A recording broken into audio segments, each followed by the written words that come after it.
Folks, welcome to an all new So Bad It's Good with Ryan Bailey. This is your boy Ryan, and this is your Tuesday episode.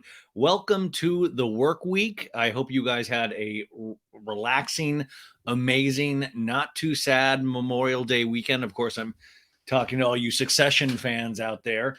Today, we're doing a pop culture roundup. Now, I did release an all new episode on Monday with Dana Omari, IG Famous by Dana. And that was going to be a pop culture roundup, and we just ended up talking all Vanderpump because we were both truly excited about it, and I don't want to put it into conversations I get excited by, but I realized there were so many other things that I wanted to talk about, like Succession, like Tina Turner, like Summer House, all of these things, like Bethany Frankel, like Lisa Rinna. She just popped back up in the news today. I wanted to talk about those things with you guys. And so I hope it's okay. I'm going to do a solo episode today. I could have easily done this with a person, but I haven't done one of these in a while. I do them over on the Patreon a lot, but sometimes I like to just kind of swim in the waters by myself and talk with you guys directly. And I think this is going to be. I think you're in good hands. We're gonna be okay. If you do like this show, and like I always say, why wouldn't you? This is potentially free, barring a couple of commercials. Please rate it 5 stars on Apple Podcasts and Spotify. If you like it even more than that, patreon.com/so bad it's good. We did a Selling Sunset season 6, episode 1 recap with Kate Legayco yesterday. I'm finishing up my Summer House recap, even though we're going to talk about some themes of Summer House, the reunion that aired tonight. We'll talk about that, but we'll do a full recap on the Patreon, which is always fun. I've done all the solo Summer House recaps over there if you want to catch up on any of this disastrous, yet I still found enjoyable season. But I'm nutty. Like I'm now finding I'm finding just awkwardness. They always told me this when in acting, or this was an example, is The Office, the Steve Carell show, and of course Ricky Gervais started that over in England. It's one of the shows that made awkward pauses and beats and moments in vogue again. We primarily in the 80s and the 90s, even with Friends, we were part of this multicam sitcom um, audience where we would be told when to laugh. It would be a 3-camera setup instead of a single cam like you see on shows like The Office. But in multicam, it's kind of by rote. There's beats in it. It's like written. There's a Shakespearean rhythm to multicam sitcom comedy, and we used to teach that all the time. So it was like the script would be a roadmap. You can tell, like, I got to hit this, this, and this. The audience is going to laugh here. Then we'll go over into this joke, this joke, this joke. The audience will laugh here. And The Office really is a prime example of you wouldn't laugh after the line. You would laugh during the silence in between lines. You would laugh at the uncomfortableness, the pause, the looks to the camera. And, we were used to, as an audience, laughing at what the person said, the witty thing that they said, instead of the uncomfortable position that they put us, the audience, in. And I thought that was a primary difference. And I noticed that with reality television lately, too, is that the things that we truly are drawn to, like a moth to a flame, is these uncomfortable looks or pauses.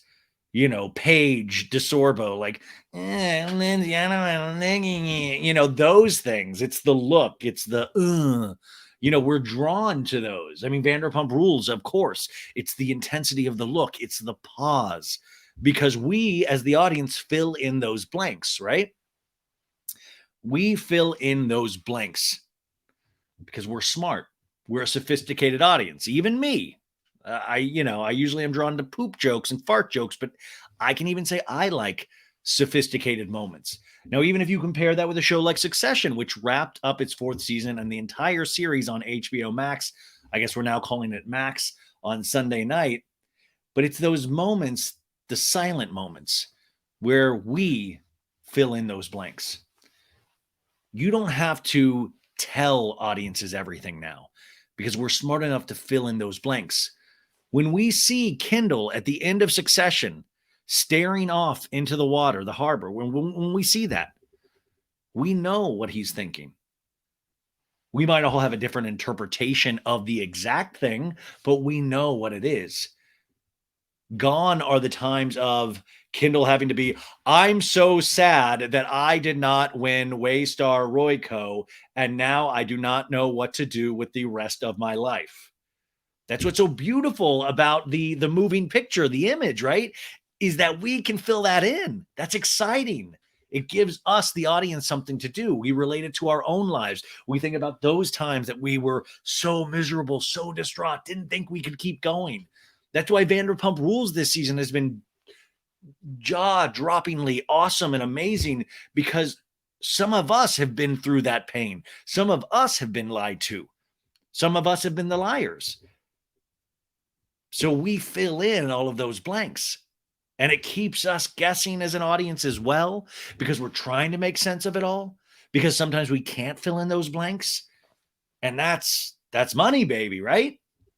So this is going to be the solo episode. We've already started the solo episode. Glad to have you here. I will put timestamps, or I'll try to put timestamps. I know somebody requested that I put a timestamp when I start talking about Succession, but I just did. But we'll talk about that in a second. I'm trying to think of where the best place to start is. Since this is primarily a Bravo audience, even though I want to dip around all of pop culture, let's start with Summer House tonight. This was the first of a 3-part reunion. And it is fascinating because we have a television show and a reunion where nobody likes anybody. It is just purely awkward, purely horrible. They all hate each other. They don't want to be there. At a certain point, I feel like they're not even getting paid, because if you were getting paid, I would think you would want to be there. But no, I'm getting the feeling that they don't get paid, and that's why they're pissed. Half of them couldn't even show up to film for most weekends. But once again, I feel like we're dragging everybody there. I mean, maybe not so much Lindsay and Carl, but the rest of everybody seem really put out to be there. I mean, of course, you have the newbies, Sam, Gabby, Chris. These poor kids, they haven't turned white from exhaustion of dealing with these people. All their hair white, wrinkles, all of this stuff with dealing with the trauma of each summer. They still seem relatively into it. But it's a wild experience when you can turn on in the first minute and feel the uncomfortableness, feel how heavy it is.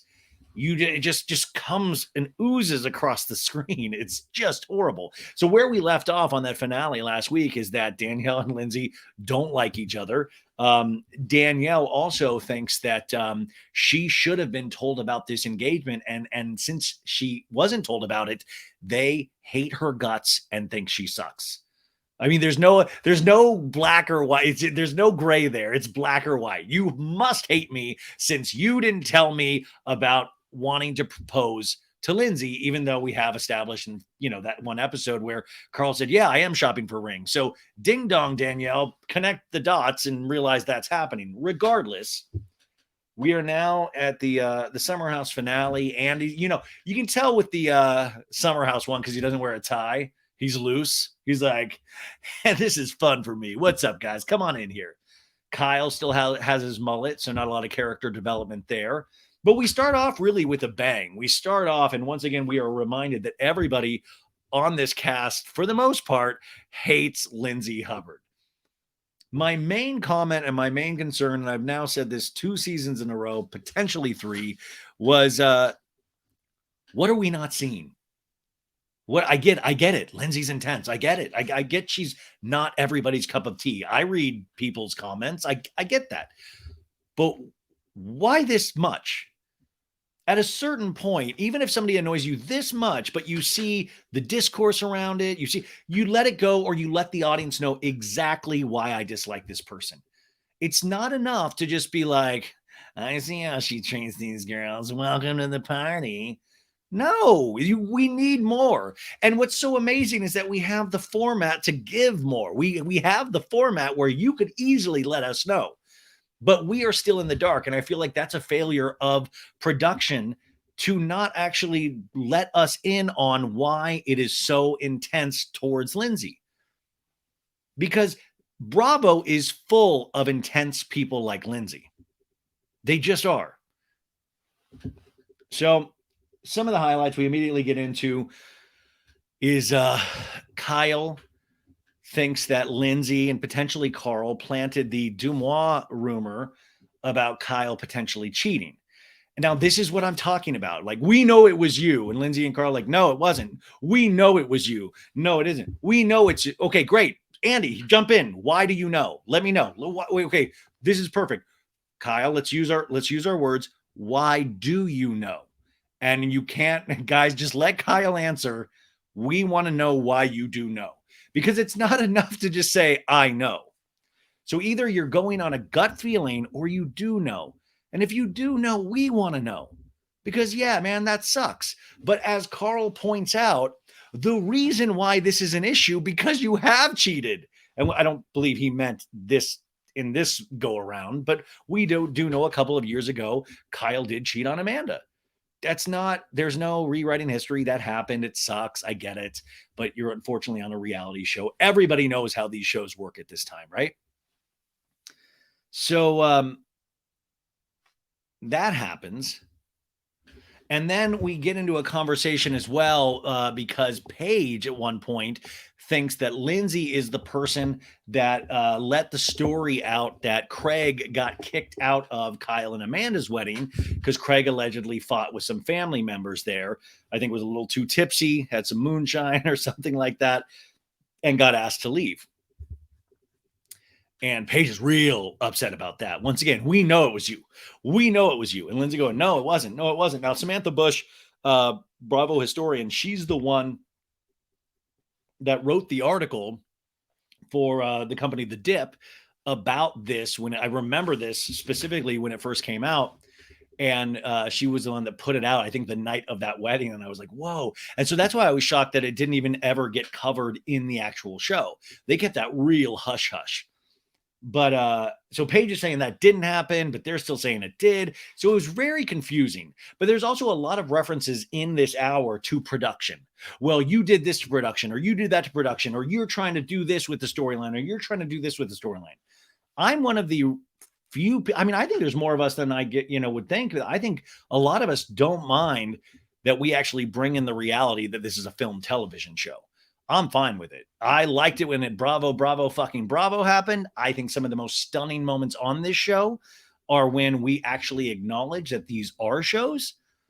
Now, of course, it got too insane with Lisa Rinna and the Sprinter Band in Aspen. Where's Kathy was crazy. Kathy was crazy in the Sprinter Band, but we have no footage. If you're going to say we have no footage, that you damn production, you better get in there and you better say exactly why we don't have footage. You better equip all those Sprinter vans. In fact, I want to do a line of Sprinter vans that are just equipped with all sorts of camera and sell them at a very high cost to Bravo. We'll call them the Bailey van, and they're fully equipped with cameras. And these cameras don't go off. You don't have to change batteries. It's magical. It's going to be great. But my thought was, if you keep bringing up production in this reunion, and if you do that even with Vanderpump Rules, because now the audiences are so sophisticated that we talk about production all the time. We say, what did production know and when? Did they know that Tom was cheating on Ariana? I bet production knew. I bet Lisa knew. I bet Ken knew. I bet they all knew.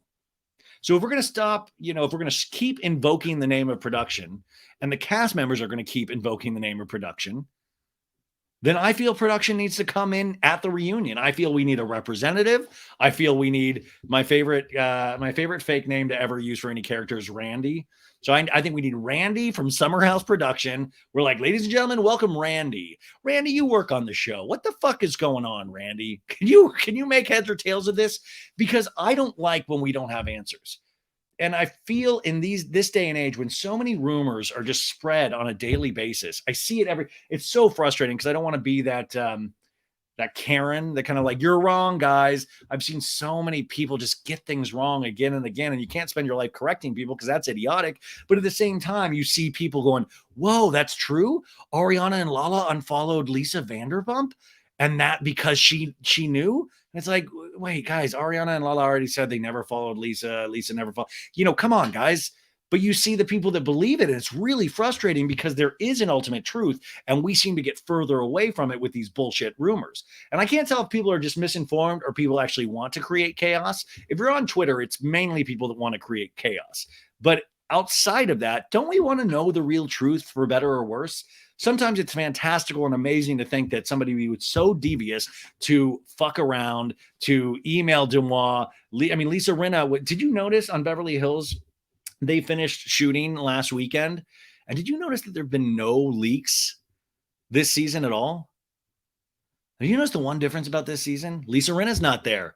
Isn't that a weird coinkydink? Isn't that a coincidence? That's so weird that we have had no leaks, barring a couple of photos that have been released by the cast members. We've had no leaks. We've had no Lucy Applejuice. We've had no, there was a fight in Aspen. Kathy is insane. We had none of those leaks. Now, I'm not a scientist, but I do think if I were to think about that, if I would reverse engineer that, could it potentially be that Lisa Rinna was the leaker of everything that's happened on this show over the last couple of years? And it's weird because if you notice Lisa in her everyday life, she's still chasing these page sixes, these radar on lines. In fact, we're going to talk about a story in a second where she did this interview where she invoked the name of her poor mom, Lois. It's like, let this poor lady rest in peace. But you just see this certain, and that's sometimes that's what makes an amazing reality television star. I think Lisa at times has been an amazing reality television star. But that's because I feel like there's an internal sickness where they're going to keep that pattern of behavior up, even if they're on TV or not. And so sometimes you get the sense that Lisa Rinna is just like flailing, is struggling. She's like, it's like a contest between her and Julia Fox on who can wear how many hair dresses. You know, they're like, what, Julia? Oh man, Julia wore that dress made from horsey hair. That was going to be my look. You know, I mean, they're both competing on dressing on like, who can dress in the most expensive Spirit Halloween costume of all time. And great, if that's what you want to do, I'm all for that. But I made if you notice, I don't meme that. I don't meme, because Lisa, it's like almost a gift. It's like too easy. It's like Lisa Rinna dresses a toilet paper, but you know, like a roll of toilet paper. Like, that's an easy meme. You want to be talked about. And when somebody wants to be talked about, do you ever notice it's not as fun to talk about them? You know, they want that noise. Bethany Frankel's another person like that as well. But another example of somebody that has been an insanely strong housewife at times, but then can grate on the nerves because you realize that's just truly who they are. And then that makes you kind of a little weirded out because you're like, whoa, Bethany, you're completely wealthy and you still, it's not enough. But I don't mean it's not enough and like, you know, you should be able to girl boss it, you know, make your money, own your companies. But it's not that. It's not the money. She wants the fame. She wants to be in our faces. And I think that's so interesting. It's something that we really should study. I think we do. I think that's really fascinating. So Summer House, though, I want somebody from production to come on and let us know. Okay, so who is trying to produce storylines? What's the deal? Do you guys hate Lindsay production? Because production, for better or worse, they'll point out Lindsay's fault, and they have since the beginning. And I think that's very honest of them. And Lindsay is a great reality television star. But do I think that she's out there giving things to Dumois? Do I think she's out there giving? I'm, you know, I could eat my words. I don't think so.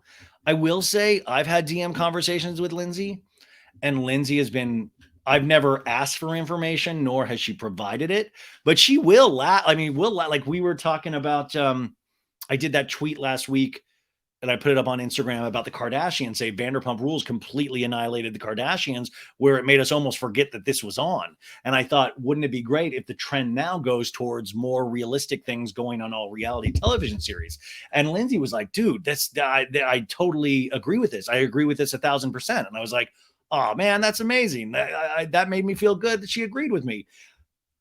But then it wasn't like she was like, by the way, Ryan, can I tell you this? In fact, I will say, I said, hey, by the way, I'm very nervous for your reunion on Monday. And in what she told me, she said, she said, this is great. She goes, it's not that bad. They edited it together. She goes, the preview edited it together to make it look more intense than it actually is. And so I was like, oh, but then I watched it and I was like, this is pretty intense still. So maybe Lindsay's just completely desensitized to, but Lindsay wasn't going, let me tell you these moments and let me tell you why Paige sucks and let me tell you why Danielle sucks. She didn't do any of that. And that's what Paige is saying she's doing. She's going to bloggers, she's going to, Instagrammers, she's going to all of that stuff. And, in my experience with Lindsay, and I've been critical of Lindsay in the past, is that she does not do tons of that. But by the way, all of them, like Amanda, Paige, they all are they're all DMing with Instagrammers. They're all doing that same behavior. That was another big piece of information tonight where, Dave Quinn, who actually writes for people and has been on this show, he's great. Actually, because Paige was like, oh, once you got engaged, it was immediately in People the next day. It was a deal. She goes, I know how People magazine works. And I was like, I know how Cat Fancy magazine works, Paige. But she said this of, I know how it works. You had a deal and you had an agreement, blah, blah, blah. And Dave Quinn, who wrote that article, said, actually, that's not the case at all. Bravo is the one that actually put that together. And that is not, and he goes, maybe Paige actually doesn't know how People magazine works, but I'd be happy to fill her in on how it works. And I thought that was hysterical. But that's the kind of attitude of somebody that thinks they know the ins and outs. And if this is wrong, if Paige is wrong on this, you got to leave room for a little bit of room to, she could be wrong on a lot of things. She could be wrong on what she thinks that Lindsay has done or not done. She could be wrong on a lot of things. So I thought that was an interesting moment as well. And you're not going to tell me that Paige wouldn't fucking you want to see Paige finally leave her bed? Tell her she'll get in People magazine. She'll be jumping up and running errands immediately. I'm sorry, the bedsore mafia of those girls. And it's weird because it's like Sierra and Maya. Maya, I thought, started off as such a fascinating character. And I even said on the recaps this, it's been interesting to watch Sierra grow up on this show. And I don't mean completely like, wow, she's really, what an amazing young woman she's turning into. But it is interesting to watch her get her confidence. I mean, she's been, screwed over by Austin on this show. And you kind of get this sense of she's finding her humor and finding herself a little bit. I do think it is a disservice to her to be a part of that Paige mafia, because Paige is more like Lindsay Hubbard than Paige would ever want to admit. Paige is a very strong, funny, well-spoken woman. And I think Lindsay is a very loud, well-spoken woman, very passionate. I think she's funny. I don't think she means to be funny, but I think she's funny. Paige actually means to be funny, and I do think she's funny. But I kept thinking and I think this a lot of times when I watch Paige, is that I would really like to talk to some of the people that she went to high school with, because she reminds me of those kind of people that did talk shit. I don't think you necessarily would call them a bully, but you would have been like, oh, that girl fucking just really teased me mercilessly, made fun of what I was wearing, because that's what she does now. So I just always imagine a young Paige DeSorbo, but these girls, Maya and Sierra, I feel like Paige sucks up all the oxygen and opinion in that room because she's the most well-spoken out of all of them. And she's the most this is what's going on. This is what goes. And she rules with an iron fist right from that bed, right from the bedsore bed. But I feel like it does a disservice to Sierra and Maya because they're so on either side of her this season, where I don't really know or care about their actual story. Now, Danielle used to be that way with Lindsay. In fact, I feel like Danielle a couple of seasons ago, the only reason she got brought back on the show was because Lindsay needed a friend because the rest of the girls didn't like her. And then you have Amanda trying to play Switzerland, even though she hates Lindsay. Kyle hates Lindsay, still don't know necessarily why, but of course, I'm sure if you think somebody is outing you for cheating, probably going to bum you out, probably going to make you mad. But Kyle and any man on Bravo, unfortunately, is, we're in the post Scandival era where you better watch your fucking back. And Kyle gets pissy. Kyle argued with me in a DM about, what was it? It was something, and I made a comment, and he was like, no. And we went back and forth, and he actually is a really nice guy, and he was very nice, and I was very nice about it. I'm trying to think of what it was specifically. It was something to do with Schwartz, because he had just gotten off Winter House filming with Schwartz. So I'm sure he felt bad for him, because Schwartz will do that to anybody. Schwartz will make you feel bad for him. That's his superpower, is he will make you feel bad for him.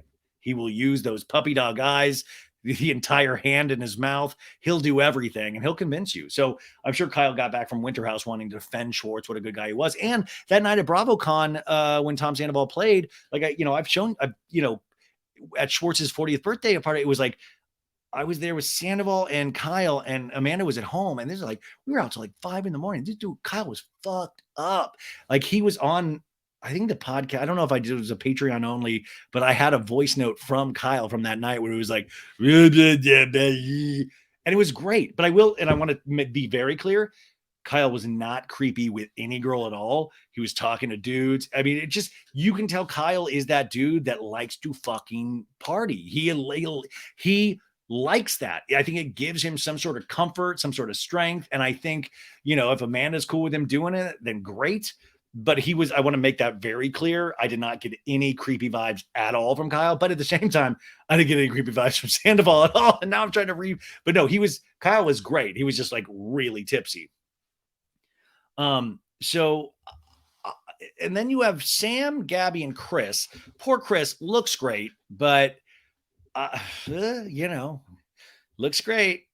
And then Sam and Gabby got to have a couple of lines talking about Paige saying, yeah, I don't understand at the beginning of the season, Paige said everything was great with Lindsay. And then all of a sudden she was celebrating when the Danielle thing happened. And Paige is like, listen, I don't celebrate a friendship. Nah. Well, it sure looked like celebrating to all of us.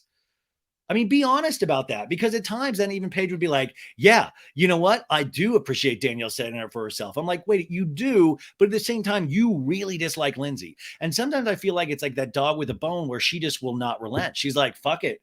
I'm going to lean into these feelings. I don't know exactly why I have them. It's a little bit like potentially like Lala felt with Raquel and Sandoval. And earlier in the season, we thought it was like kind of bullying behavior, but Lala turned out to be right, which was, maybe Lala is the best reader of vibes in the whole room, or maybe she just got lucky. But Paige to me is like completely like, nope, this is how I feel. She sucks. That's it. And it feels like a very strong stance. And I think it colors the rest of the room. The funny thing is, though, Paige doesn't even seem to really want to be there. She doesn't really seem to want to be there. She doesn't want to share her life. And that's why I think you guys got to watch out, because at this point, I don't think Lindsay and Carl will be asked back. Because how do they make that work? Okay, so let's talk about that. And don't worry, it's still a full recap on the Patreon. Lindsay and Carl, if they stay, you can put Sam and Gabby, right? I don't know if you want Chris. I don't know. I don't want to get rid of him. He seems like a nice guy, but I mean, you're not going to tell me he's any better or worse than Alex the season before, the bodybuilder that cooked ground turkey in the morning. And I mean, I miss Luke. Come on. But you keep them, which is like, okay, or you could get rid of Lindsay and Carl, and then you keep everybody, including Corey, who potentially is still dating Sam. You're able to keep Paige, the Bedsore Mafia, Amanda, Kyle. But I feel like they're painted into this really weird corner. But at this point, I don't even know how much we want to see of Lindsay keep getting picked on. But I do think if they go, then it's like, where do we go from there in terms of like story structure? Because Paige doesn't really want to share her life. In fact, every time Craig was there, and Craig would cry every time he was there, like, when are we going to get engaged? I mean, she would immediately cry just to get out of the conversation. In fact, she said in the finale, like, listen, I'll let you know when I want to get engaged because you'll know the ring. And the other thing is you better not do it anywhere near any of these fools. She does not want to share her real life on camera, period. Because she's smart. Most people don't want to share the grossness of their the gross aspects of their life. That's not natural. It's not fun. You know what is fun? Laying in your bed, flipping on your phone and making fun of everybody in the house, or making fun of Lindsay. Paige can do that in her sleep. She's great at it. That's why I think she makes her potentially a good podcaster. That's easy for her. But if Lindsay leaves, then I feel like Paige is a little bit more bumped up into that seat of, well, let's look at you, Paige. What is going on with you and Craig? I said that last week. I said, I better get Paige on a lot of Southern Charm this season, because now I am so fixated on Craig and Paige's relationship. I think that was just so interesting, because it's very rare that you see a dude like really going like, I need this to work. I need us to work. I'm so in it with you. I'm ready to get married. And this girl going, I don't know. Well, yeah, I love you. You can bring 2 suitcases to New York if you want to move in. He's like, yes, let me do that. He so is about it. And at the end of the day, too, I don't know if it's necessarily about Paige or it's what Paige represents. And also, we've established that with past relationships with Craig, including Naomi, he does like a strong woman that makes fun of him, which is interesting because so many girls just throw themselves at Craig because he's a very attractive man. Even though I pointed out last week, he is the originator of men's nail polish on Bravo. It wasn't Sandoval. It was Craig. And I have some examples on my Instagram. Um, so I think it would put more of a spotlight on Paige. And I think that is potentially dangerous. But I don't know. I really don't know how much more I want to see or how much more there really is of Sierra and Maya's stories. I mean, we had the Oliver breakup, and even Maya was like, get in the closet. I'm going to break up with you here so cameras can't see. No. And then even Amanda and Kyle. Now, Kyle is made for reality television. Kyle is like a housewife. He's like Joey Gorga. He gets in there, man. He gets in there. Craig is a little bit like that as well. Loves to get into the gossip. And that's really good on reality television. But Amanda doesn't, Amanda wants the things that come with a reality television show, but I also think she is keenly aware how much this can destroy your actual life and how I think she's a very sensitive soul. And I think it is hard to have so many people have opinions. And usually when you're hearing them, they're negative about yourself or who you associate with. And I think that really does take a toll on Amanda. And Amanda, we've seen her with her health issues, which thank God she lets us know that she is regular again. Trying to how do I say she's getting her period? I'm like, do I have to do a trigger warning when I say period? And I'm like, oh, you're all I'm nervous. I'm like, can I talk as a guy about periods? She's regular again with her periods, which is thumbs up. But you get the sense also she doesn't necessarily want to be there.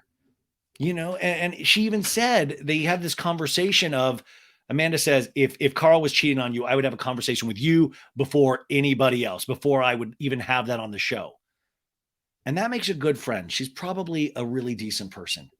That's a horrible person for reality television. So you're telling me we could never have a scandal on Summer House because these people are looking out for each other in these kind of weird ways. Now, Lindsay was accused of going the other way of like, you would tell production before you would tell the person. And I don't know. I don't think Lindsay agreed with that, but that's what was being thrown out there.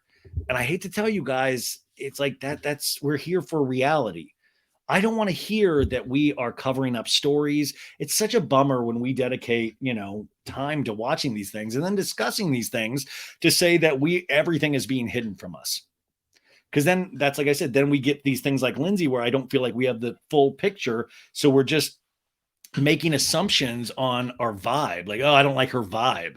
Well, let's get specifics. And if we're getting hidden the actual stories, that's not fair to the audience. I sound like a crazy man. I know, but you're there with me. You watch this stuff. You get frustrated. And then next week, we start into the Danielle of it all. And I got to tell you, it enraged me all over again because Carl was like, listen, Carl got activated. He stood up. He's like, I regret not doing that, but I'm sorry. This was our engagement. And Danielle, you would think, like, okay, I get it. Danielle was like, so you're telling me you just didn't think enough about me? At what point are you going to get this, Danielle? I like Danielle. It pains me that she is so cringy in these moments. This is not about Danielle. This is about two people. And that we're even saying things like they're selfish for keeping this to themselves. This is their damn life. This is their engagement. We shouldn't even bring up Danielle in the same sentence as her engagement. Now you have the other side where Chris is like, yeah, I found out. I don't really care though. Like they're nice guys. And like, I was excited for him, but like, I don't even think I want to get married. So I don't know. He was like, so like, yeah, cool. And that's kind of how it should be. You like him. Congratulations. But for Danielle, and I thought at this point, Danielle's mind, there were certain thought patterns would have subsisted, would have gone away. And they're all still there. It all seems just as fresh. And I'm like, who is going to say, and by the way, Paige, do your friend a favor and sit her down and explain why they're just doing her dirty and that they're keeping her going on this when I was just thought she would be able to see. And it scares me because it's another piece where I'm like, do I not know a piece of information? Like it feels like Danielle is in love with Lindsay or in love with Carl. And I know that's not the case, but I feel like there needs to be some reason why and I get it, guys. She was a friend, blah, blah, blah, blah, blah, blah. But at a certain point, you have to realize this is about two people's love. This isn't Sister Wives. This isn't like we can share Carl. This isn't any of that. This is between two people.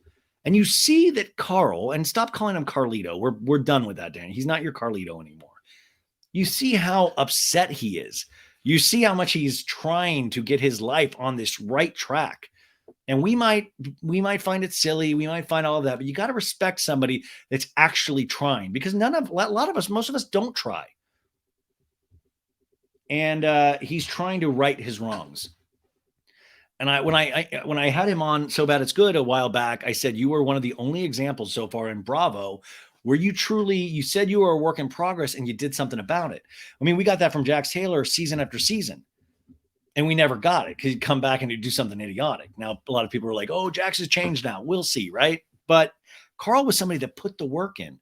He worked on himself. Now, I still think the Carl-Lindsay relationship, yeah, it's pretty intense. There's some weird things. Obviously, they fight like any other couple, but also not my business. If that's that for them, and yeah. I mean, there was a revelation during this one where Danielle goes, in Montauk, I saw them get into a pretty bad fight when Lindsay was drinking, and Carl left, and they spent the night in separate places. I'm like, yeah, it's, relationships, some shit happens, right? Sometimes bad things happen. That didn't shock me. It just didn't. Did it shock you?